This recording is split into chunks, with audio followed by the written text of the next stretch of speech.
রামিসা হত্যা মামলার রাষ্ট্রপক্ষে মোট ১৬ জন সাক্ষীর সাক্ষ্য গ্রহণের জন্য উপস্থাপন করলে মাননীয় ট্রাইব্যুনাল যথাযথভাবে উক্ত ১৬ জন সাক্ষীর সাক্ষ্য অর্থাৎ জবানবন্দি ও জেরা লিপিবদ্ধ করেন উন্মুক্ত ট্রাইব্যুনালে।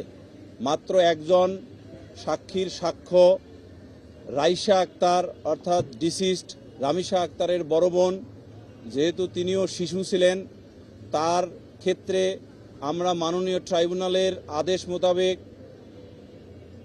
ট্রায়াল ইন ক্যামেরা বা সহজে যেটা বলা হয় যে ক্যামেরা ট্রায়ালে অনুষ্ঠিত হয়েছে বলে আমরা অংশগ্রহণ করেছি।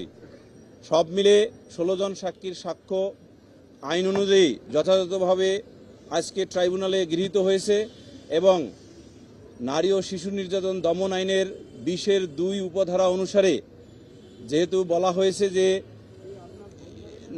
এই ধরনের মামলা অর্থাৎ নারী ও শিশু নির্যাতন দমন আইনের মামলা বিচার শুরু হইলে একটানা চলিবে প্রতি কর্মদিবসে, সেই আইনের বাধ্যবাধকতা অনুসারে আমরা মাননীয় ট্রাইব্যুনালে আবেদন রাখি, সাবমিশন রাখি আগামীকাল এই মামলার অদ্য সাক্ষ্য গ্রহণ প্রক্রিয়া ক্লোজ করে আগামীকাল আসামি পরীক্ষা অর্থাৎ 342 জন্য রাখার জন্য।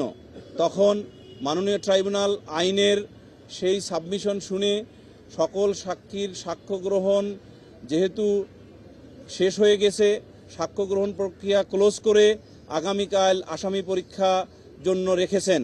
অর্থাৎ সিআরপিসির ৩৪২ ধারার অধীনে আসামিকে এই মামলায় সাক্ষীগণ কর্তৃক প্রদত্ত সাক্ষ্যের ইনক্রিমিনেটিং এভিডেন্স পড়ে শোনানো হইবে। আপাতত আগামীকালের প্রস্তুতির জন্য আমরা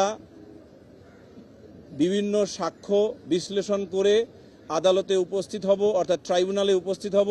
মাননীয় ট্রাইব্যুনাল আগামীকাল আসামি পরীক্ষা করে তার বিবেচনায় যেদিন যথোপযুক্ত মনে করেন সেদিন আর্গুমেন্টের জন্য তারিখ নির্ধারণ করলে সেই তারিখে এসে যুক্তিতর্ক বা আর্গুমেন্ট আমরা করিব।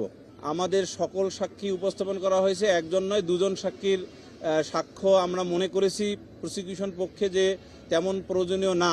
একজন হলো ইএস অর্থাৎ আসামির গ্রামের ঠিকানা যাচাই বাছাইয়ের জন্য তার এলাকার একজন যে এসআই বা এএসআই দিয়ে তার ঠিকানা যাচাই করার জন্য যে ইএস বা এনকোয়ারি স্লিপ বার্তা পাঠানো হয় সেই একজন সাক্ষী।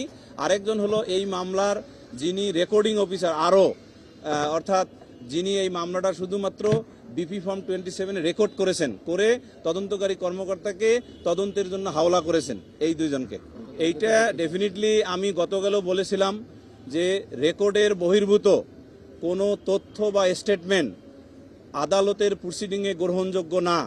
সেই ক্ষেত্রে আমি এও বলেছিলাম এবং আজকে সেই কথায় আবার পুনরায় উচ্চারণ করছি, অনেক ক্ষেত্রে প্রফেশনাল আসামি বা ক্রিমিনালগণ সাধারণত অপরাধের ঘটনা ঘটিয়ে ভিন্ন দিকে তদন্ত এবং বিচার প্রক্রিয়া ডাইভার্সন করার জন্য ভিন্ন ভিন্ন কথা বলিতে থাকেন। সেগুলো আমাদের যেহেতু রেকর্ডের বহির্ভূত, সেগুলো এই মামলায় বিচারিক প্রক্রিয়ায় বিবেচনাযোগ্য নহে।